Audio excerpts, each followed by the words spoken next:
Todo mito medebe TV tonle bavi ye konten medebe TV tonle mi dogbe mi wule titengbe. Dide mi konyelo.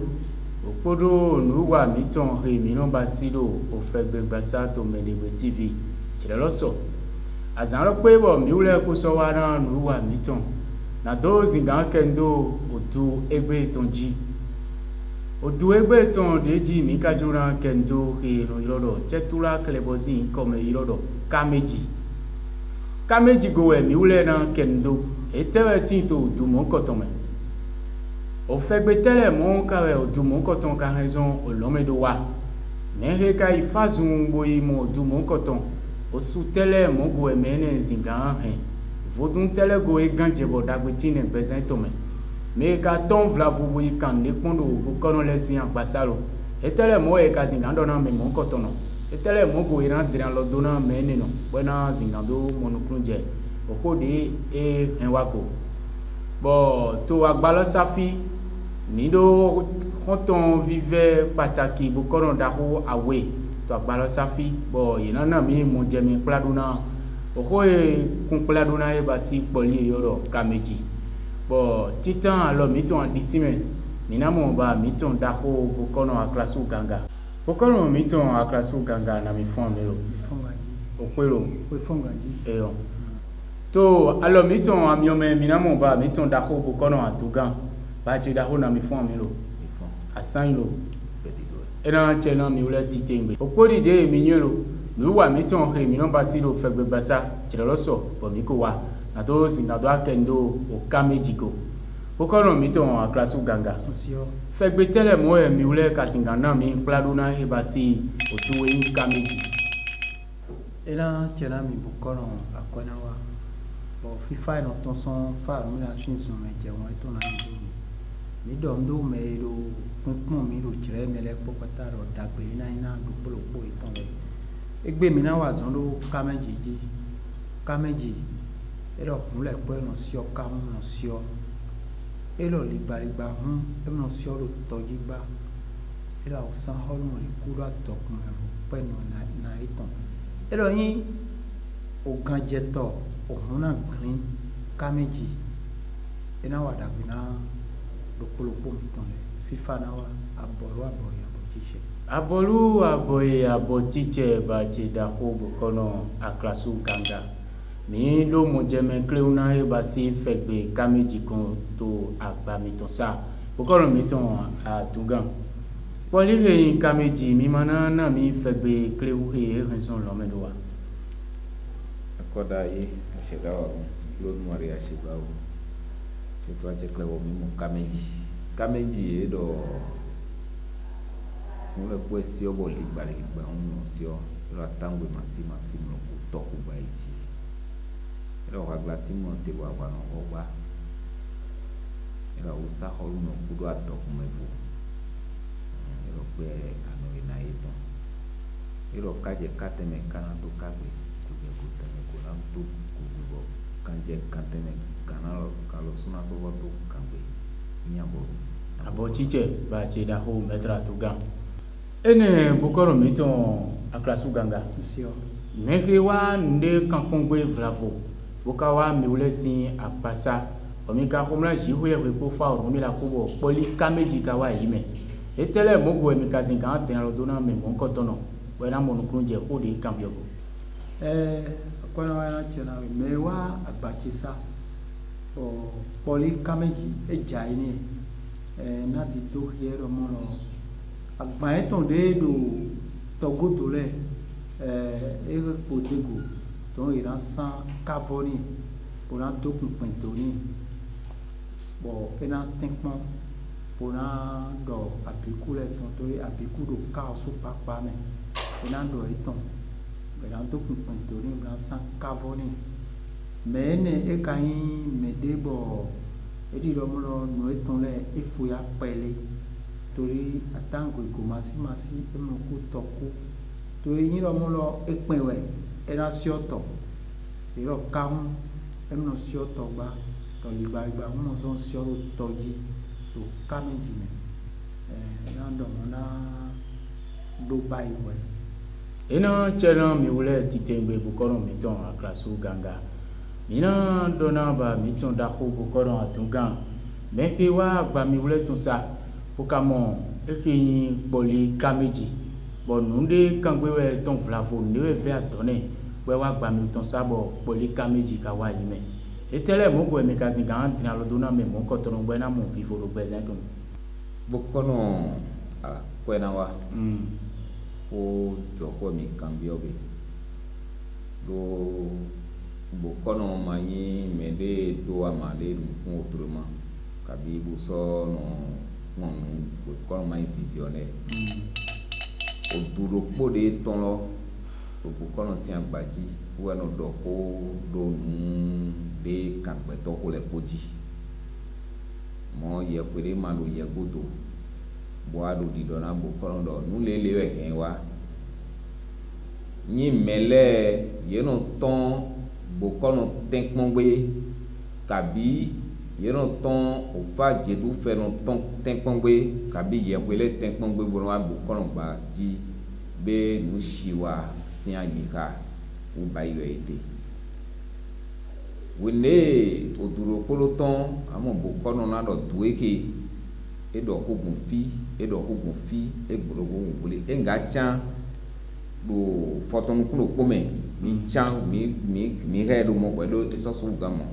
enga chan enere pombulu do na mero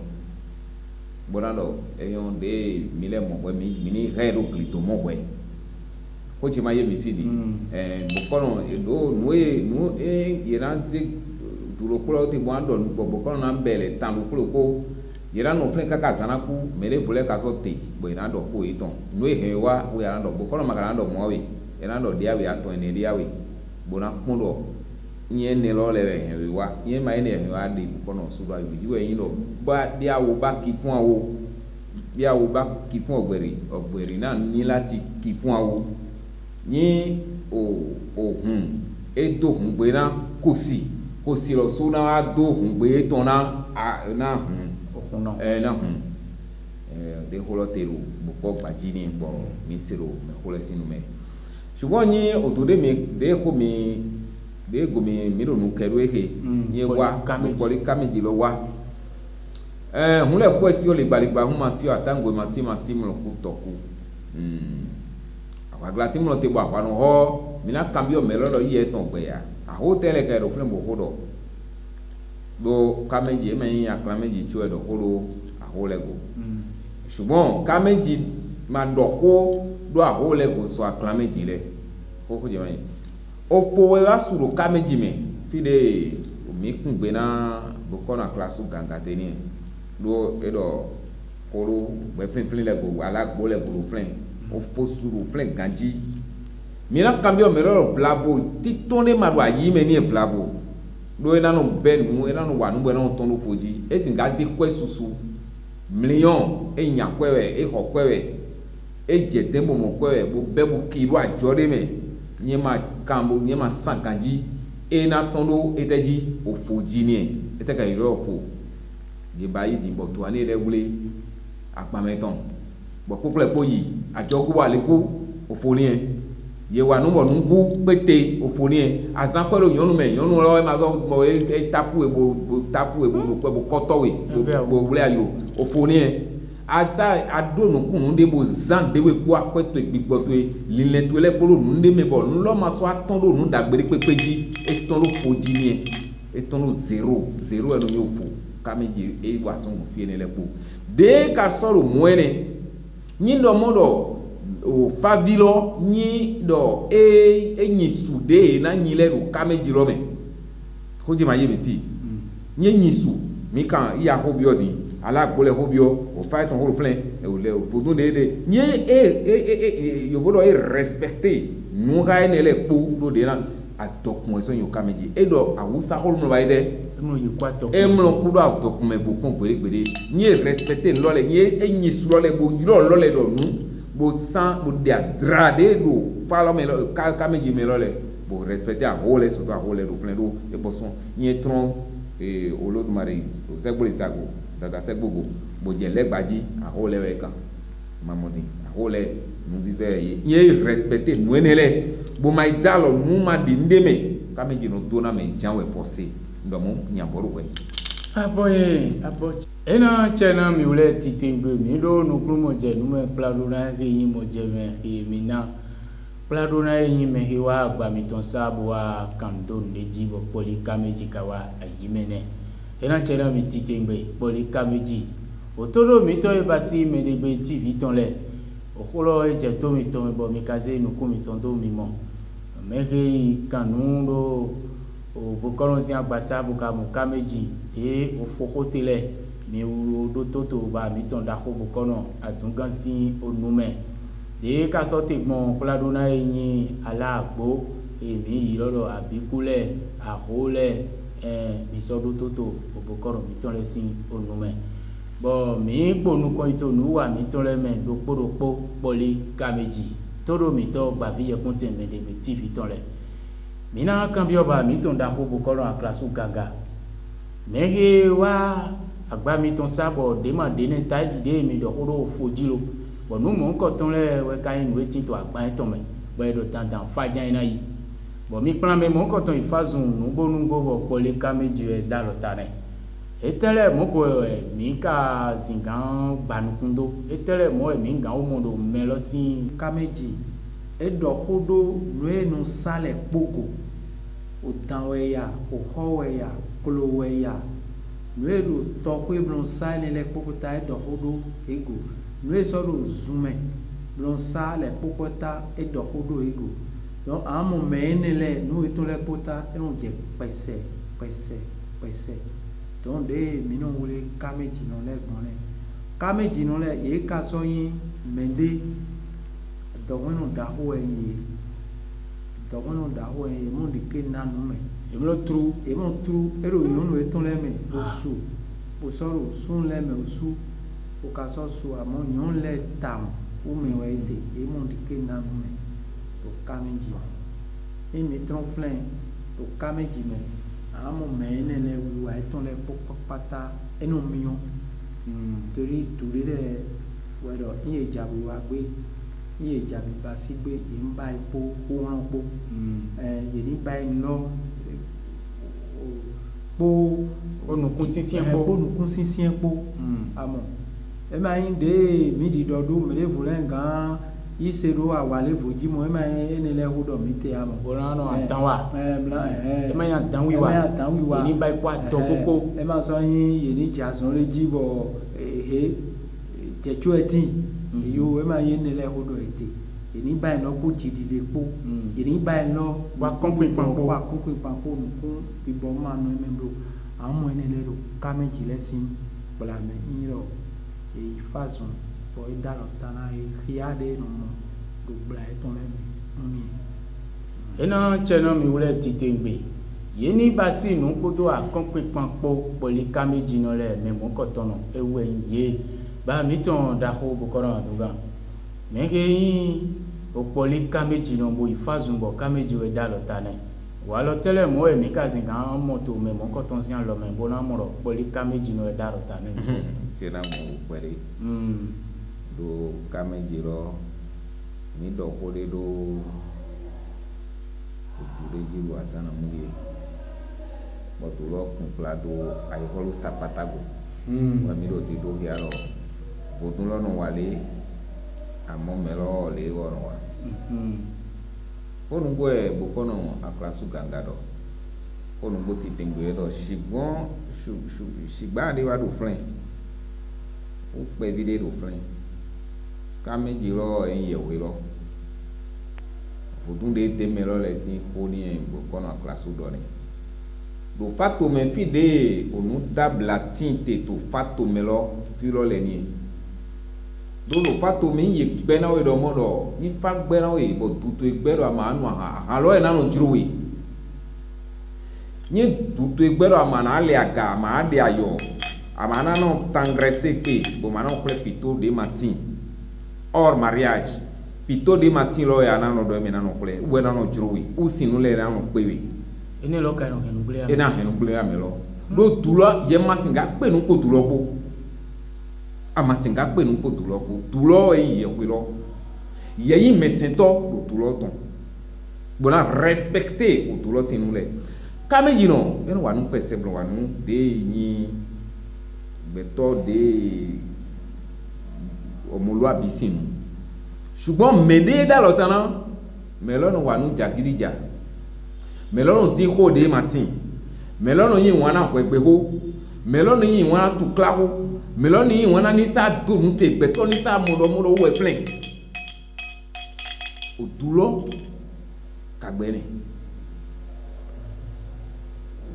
ye ka ipon ni no me gbezan melo tonton nu rayo mi mo de kanu fanu o ka le du yewe mi mo de ke so no cha do ke so e dablo ka meji ji po podun to holpo ati podun dudu ajala yi ni mo wa flen o hen ka so flen ka wi fi me do fote hen ko do flen be fi mi ko do yan do amokwe bo gbelopo ko de ama me de ama do na ti ko me de ama do na de gbedo me de ama do na dakwalo ta me lo bo fotu me lo to ku gan to bo te truc pa de ado aje hen ka ma je hen fi to le aje hen sa ti wele aje hen nto le po aje hen je ma di te me de na mo fi de fo ro o do ze clan do bo do akunya gun fi ye ne le po papata mi mo nku je ko do te be kameji lo me mende yi fasun bo mo ena yi gbe to ja o du lo gbe ni lo nínú gbígbé ṣùgbọ́n wo e ma yan ba ya be to de ja we na no yi bonanu do ho bam bonanu wa danu titengbe ton bonanu henu glebo di do te na no anyi di do te lo ma na e ma anu anyo do ko le ponu do kleme na zero mo boy ena chelo mi ule titengbe o mo jeme ri poli kameji ton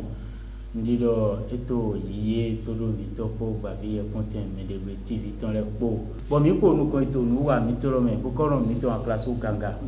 me ri yi fazun bo kai mo du mo ko ton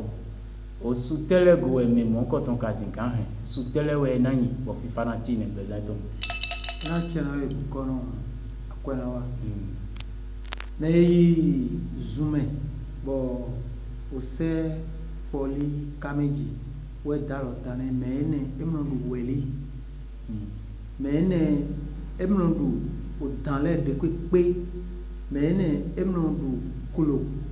mene emrondu agasa nuegbe nuenu sa nuenu ni gbon come me lo le emrondu nuene le to kameji me yemrondu asin kokun mi do emrondu weli mi do emrondu dans l'air de pe yemrondu kolo yemrondu ho azingo kun mi odo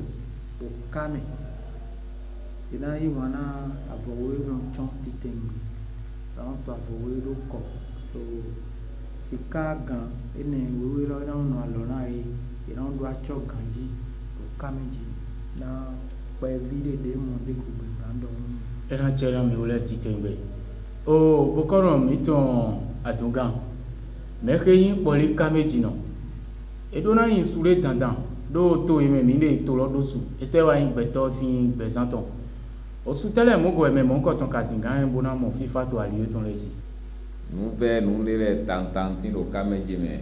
bo kameji no ma do la mo yike pali mana tandi timblo yin mana ma fni ko ton blingo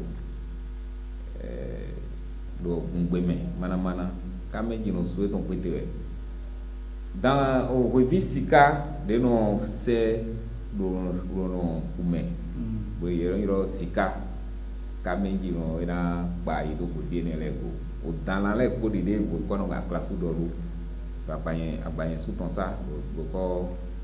plus me bo ko chile don ni mo dans la le ko de kameji no mana yi o kasi nde pepe ro wa nde pepe ya mo nyena do mi na yi ka bura no si na yi ka ro ba na yi ka bo na yi ka ro do acho ne o fo heru do tro se to le e do ho e ro sin tro yo e ma nyo ni mai kasi nde pepe ro wa o nu nde pepe blo ati dupo de mion dupo kameji no ni hona ndepepe de mion dupo do nu de otu la hona ni so ijenu de lo kaji so dalo kameji chango ajilaji o kono classe si fodun le bo kono classe le si fodun ni lo so ijende bo e ba yin bo izedi bo do iba ndepepe wahala we bio present to me a jamais parce que ena directement ena complado touré pour calculo touré le sommet du pour calculo donc ena doit attendre pour maintenant ye ko itonle bo ena di me da dan pour maintenant ye bo e ma mo lo me da ena yin no wo su de yin po hen to iton de yin me na ba me ne senye we attendre donc ye no obligé bona ton ko wo su papa nous des so atinde dupo mion dupo kabi de mion gbegbe dupo le yena ona kameji me koji ma yeme sidi o kameji no ena no bo na hole ahole ro kameji me e ma so aklameji me ton ṣùgbọ́n ye do mi ma do kodo ahole kodo plein do ahole yena no o kame kabi me kame no do donc be ko de ro flen ro ye tchenchen nouvelle photo musimago koloni ko aboru boy nouvelle photo musimago ene nouvelle photo musimago koloni be le club memini do mo ko o nouvelle vodun musimanodou nouvelle vodun musimanodou ko gbe ni ba ko gbe vivede bo na han ayi me titengbe kaka soy bavi ye konte Medegbe TV ton le mi do gbe mi titengbe trala bulan don do no gan la oluwa gbe suveyin o jidopo jijopo re mi ule ton afonza na kudo mi poto wiwa mi ton le mi pede bo meke nado nu knumoje nu me plado na ekenyi poli kameji ku gan mo kabi e basi durevo mi na ve ba mi ton da ho aklasu ganga bo mina na me yoro kan heji yezin kan bon bona odo mo jeme plado na odu mo koton to do mi tore ena chena e bukono akwena wa nyewe no yoro Sylvain padum bo yi lo polo bukono me lo dindimi bona ka hore pepe bio mi ka ifano wiwa ena yoro mi lo alokan 96 0090 ujiwe na mo mi ena chena mi ule titengbe o bokono miton metra tungan meke na do nuklumo je nume ku kamo o kana do kudo mi ule ton me yoro kan teji mo ye ka zinga pombola mo mi ule ni ma zinga gbe do ma ton ajo jira gbe boru wa fi me de do ko vi vere bona cambio tantan janwe yeni yoro mi do 00229 96 65 92 55 ena chena bavi ye konten Medegbe TV ton le titengbe bo mina cambio ba mi ton bokono akrasu do meke kai fasumbo mo poli kameji vodun nu me sentele gomo me mo koton kazinga hen bo nu ko ina tine bezan ton ena chena bokono akona wa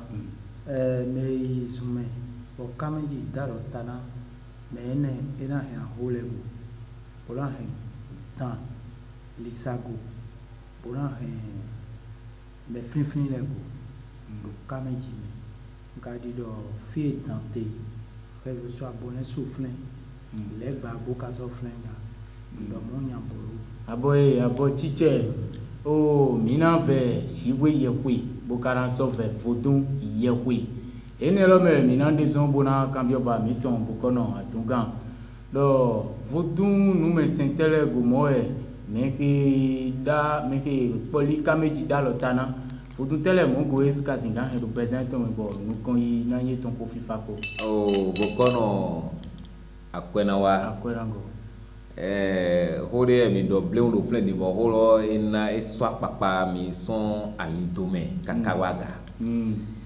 do mi do mina veshi o yekwe bona fe vodun yekwe le bona se enero te bodo ndo a holo de do ofinji din lolo ti le po papata yin ko do holo di mina nyon we do mo do bona do ho wa ndo ndo da ho me ko si yin ko me mi bo ko le ko si yin ko me no le ko jo amo si ayiroji no to le ko si yin ko me wa ndo a holu mi ton Togan Patrice Guillaume Athanase Sisi Gerard da ho atokuna takenli talon mi do nde do ho de mi cambio ti lo ezon do mi do nde do e nu takun de ye kwele ko ye ne jro je ton bo e bayi bo asiko mi ton me bo e soju mi osu ton bo mi osu mi singa do mi temo enu mo ko to ton mi yon ho do de ma bo e do be ye kwele le kosu son o gbeji son le ton bo wa pepe je na yiro ba da bo na mepo pe mana go de mi ton se mana go mi de mi ton je o ko no gbe no ko do ye kwele ko ina ne ba yu gamo amo me kan go bi olo vodun de kun plateau o kameji leji no boy kameji a role yero to trompon do frein o chango ajilaji kebio so akonesu so go vodun e do frein e do kameji me o dudu ajalaye e do frein imero dan o dudu akosoro dan amo ye do mi mame eton ye ma yin do polo mamu frein le gba lo eyin ye ko da ko vodun eru do pobo do frein vodun to holu do kameji me bidigbidi mi do akime vodun da holu ko do kameji me do frein do awusa holu mo ku do atokume vo pe me nton ano ina eton iye eton papa eru kameji me do frein mamu ene alagbo eton le do frein alagbo eton abi pole gbe flin eton le yesa do frein donc nous ne les pas pata e boko no do na nwe bona chakin to na no vovo bona motoro nyo de do ton tron bombo do tout cla na do bezin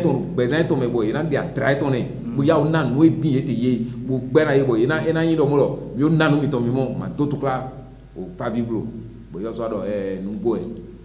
ma do tout cla favi de ko lo te lo oni ma so di do yin so won de jawe na confibre na flime ku pon mi le mo do kameji me ira su segbe yin kan me lo bidigbidi tori no eton le eno ya ogle bawo do kameji me tori abi ku le flin fodun to so flin yen ma do agban yen ma blagban fodun to so ton do hoji ena ko no pe yen ma do tangban ena ko no pe ye ma do agba ala gbole ton ena ko no pe o kameji me ndo mu yan bo bidigbidi aboye abo chiche o gbavi ye kontin vive na won ina to mi ton Mendegbe TV ton le mi dogbe mi titembe ni na kan bi oba mi ton bo kono aklaso gangaro etele mo e mi ka do bona zinga do ze do go alo na won ina mi ton Mendegbe TV ton e ka basi pataki poli kameji no le me kameji dalo tana munde mina plon ele basi do mo lo